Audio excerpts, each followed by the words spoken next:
कर्म only study YouTube channel में आपका स्वागत है। आज की क्लास में हम आरपीएससी सेकंड ग्रेड परीक्षा के लिए एक बहुत ही महत्वपूर्ण टॉपिक पर चर्चा करने वाले हैं। जी बिल्कुल। और ये टॉपिक ऐसा है जो सिर्फ परीक्षा के लिए ही नहीं बल्कि एक शिक्षक के तौर पर आपकी समझ को भी बहुत गहरा बनाता है। हाँ, टॉपिक का नाम है सामाजिक अध्ययन एवं विद्यालय के अन्य विषयों के साथ सहसंबंध। ये शिक्षण विधियों मतलब टीचिंग मेथड्स का एक बहुत ही अहम हिस्सा है। और इससे जुड़े सवाल तो अक्सर परीक्षा में पूछे ही जाते हैं। तो आज हम इस टॉपिक को बिल्कुल वैसे ही पढ़ेंगे जैसे आपके नोट्स में दिया गया है। हर एक लाइन को पढ़कर उसे आसान भाषा में समझेंगे। चलिए शुरू करते हैं। जरूर। तो सबसे पहले ये समझते हैं कि सहसंबंध आखिर है क्या। नोट्स की पहली लाइन है, सहसंबंध एक चर में परिवर्तन होने पर दूसरे चर पर क्या प्रभाव पड़ता है, अर्थात दोनों चरों के मध्य जो संबंध पाया जाता है उसे सहसंबंध कहते हैं। ठीक है, ये थोड़ी किताबी भाषा हो गई। ये चर शब्द का क्या मतलब है यहाँ? हाँ, इसे आसान करते हैं। चर का मतलब है कोई भी दो चीजें या कह सकते हैं दो विषय। तो जब हम एक चीज को बदलते हैं या मान लीजिए पढ़ते हैं तो उसका दूसरी चीज पर क्या असर होता है, उसी जुड़ाव को सहसंबंध कहते हैं। एकदम सही, बिल्कुल यही।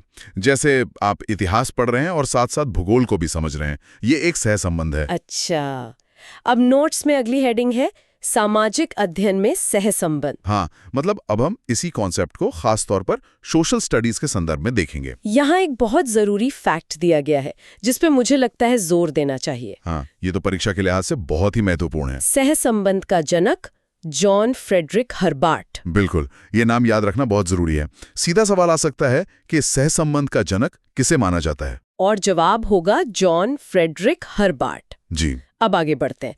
अगली लाइन है सहसंबंध समवाय का संबंध विभिन्न विषयों में परस्पर संबंध करके पढ़ाया, अर्थात विषयों को जोड़कर पढ़ाना। तो इसका सीधा सा मतलब तो यही हुआ कि अलग अलग सब्जेक्ट्स को अकेले अकेले नहीं पढ़ाना है। हाँ, उन्हें एक दूसरे से जोड़कर पढ़ाना है। इससे क्या होता है कि ज्ञान अधूरा नहीं रहता, एक पूरी तस्वीर बनती है। अब यहाँ कुछ विद्वानों की परिभाषाएं दी गई हैं, ये भी परीक्षा में पूछी जा सकती हैं। हाँ, कई बार सीधे परिभाषा देकर पूछ लेते हैं कि ये किसने कहा है। पहली है ब्राइनाइट के अनुसार, वो कहते हैं सहसंबंध स्कूलों के विषयों को यथासंभव एक दूसरे से संबंधित करने का प्रयास है। मतलब ब्राइनाइट का मानना था कि स्कूल में जितने भी विषय हैं उन्हें जितना हो सके, जितना मुमकिन हो, हाँ, जितना मुमकिन हो एक दूसरे से जोड़कर पढ़ाने की कोशिश ही सहसंबंध है। ठीक है। अगली परिभाषा डम्बिले की है। एक विषय को दूसरे विषय के अधीन करने के सिद्धांत को साधारणतः सहसंबंध के नाम से उल्लेख किया जाता है। ये थोड़ी अलग लग रही है। अधीन करने का क्या मतलब हुआ? हाँ, ये थोड़ा अलग है। डम्विल कहते हैं कि जब हम एक मुख्य विषय को समझने के लिए किसी दूसरे विषय की मदद लेते हैं या उसे मुख्य विषय के साथ सहायक के तौर पे जोड़ते हैं तो यही सहसंबंध है। अच्छा, मतलब एक मुख्य विषय और दूसरा सहायक, समझ गई। तो अब सवाल उठता है कि इसकी जरूरत ही क्या है, क्यों जोड़े हम विषयों को? हाँ, सहसंबंध की आवश्यकता, ये अगला टॉपिक है। पहला और दूसरा पॉइंट एक साथ देखते हैं। ज्ञान एक ही है, ज्ञान अखंड है। इसका क्या मतलब हुआ? ज्ञान एक ही है, इसका मतलब यह है कि असल में ज्ञान बटा हुआ नहीं होता, वो एक ही है, उसे टुकड़ों में नहीं बांटा जा सकता। अच्छा, तो ये जो इतिहास, भूगोल, विज्ञान हमने बना रखे हैं वो हमने अपनी सुविधा के लिए बनाए, असल में ये सब एक ही बड़ी कहानी के हिस्से हैं। दिलचस्प। तीसरा पॉइंट है मस्तिष्क अविभाजित है, अर्थात एक ही है। ये भी उसी से जुड़ा है। मतलब हमारा दिमाग भी ऐसा नहीं है कि उसमें इतिहास के लिए अलग कमरा हो और भूगोल के लिए अलग। सही बात है। वो सारी जानकारी को एक साथ ही प्रोसेस करता है। तो जब हम जोड़कर पढ़ाते हैं तो सीखना दिमाग के लिए आसान हो जाता है। और इसी से चौथा पॉइंट निकलता है, अधिगम में स्थायित्व आता है। बिल्कुल, यहाँ अधिगम का मतलब है सीखना और स्थायित्व मतलब पक्का होना, स्थायी होना। हाँ। जब हम विषयों को जोड़कर पढ़ते हैं तो सीखी हुई बात हमें ज्यादा लंबे समय तक याद रहती है, रट्टा नहीं लगाना पड़ता। तो ये तो हुई जरूरत। अब बात करते हैं सहसंबंध के उद्देश्य की, मतलब इसके लक्ष्य क्या हैं, हम ऐसा क्यों करते हैं। पहला उद्देश्य है पाठ्यक्रम के भार में कमी करना। ये थोड़ा अजीब है, ज्यादा चीजें जोड़ने से भार कम कैसे होगा? होता है, जब एक विषय में सीखी गई बात दूसरे विषय में काम आ जाती है तो उसे दोबारा नहीं पढ़ाना पड़ता। अच्छा, इस तरह से तो बच्चों पर सिलेबस का बोझ कम हो जाता है। हाँ, शिक्षक और छात्र दोनों का समय बचता है। अच्छा, पाठ को रोचक व आकर्षक बनाना, ये तो बहुत जरूरी है। बिल्कुल। जब आप इतिहास की कोई लड़ाई पढ़ाते हुए वहां के भूगोल के बारे में बताते हैं तो पाठ बोरिंग नहीं लगता, वो एक कहानी जैसा बन जाता है। सही है। तीसरा उद्देश्य, ज्ञान के समग्र रूप से परिचित करना। समग्र रूप मतलब पूरा रूप, द बिग पिक्चर। ताकि छात्रों को सिर्फ टुकड़ों में जानकारी न मिले, बल्कि ज्ञान का एक व्यापक दृष्टिकोण मिले। एकदम सही। और चौथा है विद्यार्थियों को व्यवहारिक ज्ञान देना, मतलब ऐसा ज्ञान जिसे वो असल जिंदगी में इस्तेमाल कर सकें, सिर्फ किताबी ज्ञान ना हो। हाँ। और पांचवा है श्रम, शक्ति व समय की बचत करना। इसकी बात हम कर ही चुके हैं। और आखिरी उद्देश्य है सामाजिक अध्ययन के साथ साथ दूसरे विषयों का ज्ञान देना। जी, ये इसका एक मुख्य लक्ष्य है कि जब बच्चे सोशल स्टडीज पढ़ रहे हों तो उन्हें साथ ही साथ भाषा, विज्ञान, इन सब का भी थोड़ा थोड़ा ज्ञान मिलता रहे। ठीक है, तो अब हम आते हैं इस टॉपिक के सबसे महत्वपूर्ण हिस्से पर। हाँ, ये भाग बहुत ध्यान से समझने वाला है। सहज संबंध के प्रकार। परीक्षा में ज्यादातर प्रश्न यहीं से बनते हैं। तो मुख्य रूप से ये 3 प्रकार के होते हैं। एक पार्श्विक सहसंबंध। इसके 2 और नाम भी दिए हैं, लंबवत सहसंबंध, वर्टिकल, और आंतरिक सहसंबंध, ये भी याद रखने होंगे। हाँ बिल्कुल, परीक्षा में कोई भी नाम इस्तेमाल हो सकता है। इसकी परिभाषा है एक ही विषय की विभिन्न शाखाओं में सहसंबंध स्थापित किया जाता है। एक ही विषय की अलग अलग शाखाओं में, मतलब जैसे भूगोल एक विषय है, हाँ, उसकी 2 शाखाएं हैं, मानव भूगोल और भौतिक भूगोल।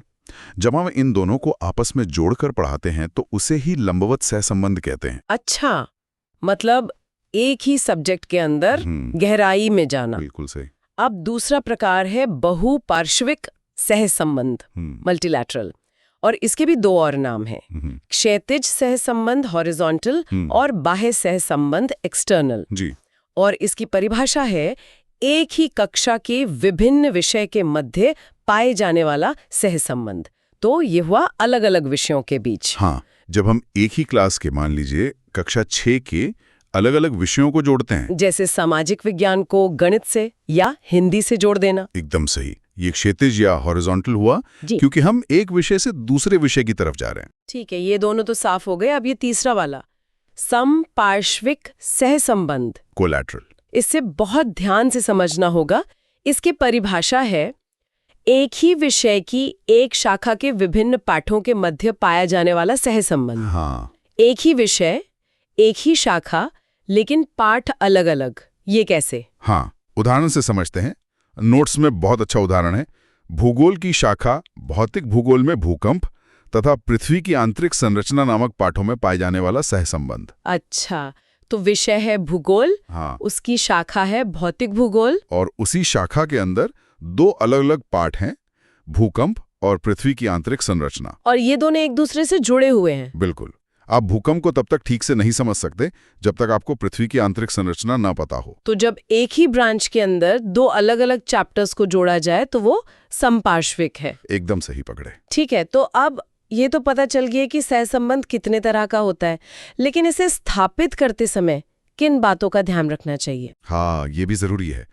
ये है सहसंबंध के सिद्धांत। पहला सिद्धांत है 1, सहसंबंध स्वाभाविक होना चाहिए, मतलब जबरदस्ती का नहीं लगना चाहिए। हाँ, ऐसा ना हो कि आप इतिहास पढ़ाते पढ़ाते अचानक बिना किसी लॉजिक के गणित का कोई फॉर्मूला ले आए। कनेक्शन नेचुरल लगना चाहिए। ठीक है। दूसरा सिद्धांत 2, शारीरिक व मानसिक क्रियाकलापों में सहसंबंध करना चाहिए। मतलब सिर्फ पढ़ाने में ही नहीं, बल्कि बच्चों से जो एक्टिविटीज करवाई जाती हैं उनमें भी ये जुड़ाव दिखना चाहिए। जी।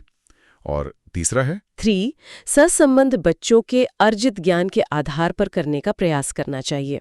अर्जित ज्ञान मतलब प्रीवियस नॉलेज, जो बच्चे पहले से जानते हैं। हाँ, हमें हमेशा बच्चों के पुराने ज्ञान को आधार बनाकर ही नए ज्ञान को उससे जोड़ना चाहिए। इससे सीखना ज्यादा असरदार होता है। बिल्कुल।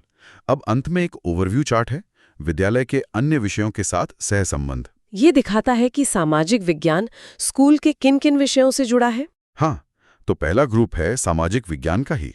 इतिहास, भूगोल, अर्थशास्त्र, समाजशास्त्र, नागरिक शास्त्र, ये सब तो एक ही परिवार का हिस्सा हैं। इनका आपस में तो गहरा संबंध होगा ही। फिर आता है प्राकृतिक विज्ञान, नेचुरल साइंसेस, जीव विज्ञान, भौतिक विज्ञान, रसायन विज्ञान, पर्यावरण, गणित।